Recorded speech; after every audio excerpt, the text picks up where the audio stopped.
कराची में आज मौसम खुशगवार रहेगा या सूरज दिखाएगा अपनी गर्मी। शहर कायद के मौसम के हवाले से महकमा मौसमियात ने पेशगोई करते हुए कहा है कि कराची में आज भी गर्मी का जोर रहेगा और मतला गर्म और मरतूब रहेगा। यही नहीं, महकमा मौसमियात का कहना है कि कराची में आइंदा दिनों में दर्जे हरारत में मजीद इजाफा हो सकता है, जबकि शहर में बारिश का कोई इम्कान नहीं है।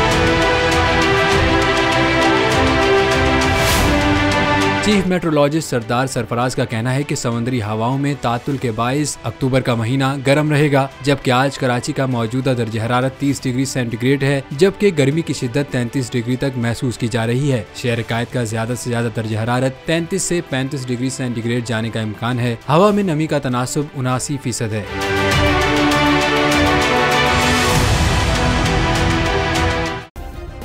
सब्सक्राइब करें और बेल दबाएं ताकि कोई खबर रह न जाए।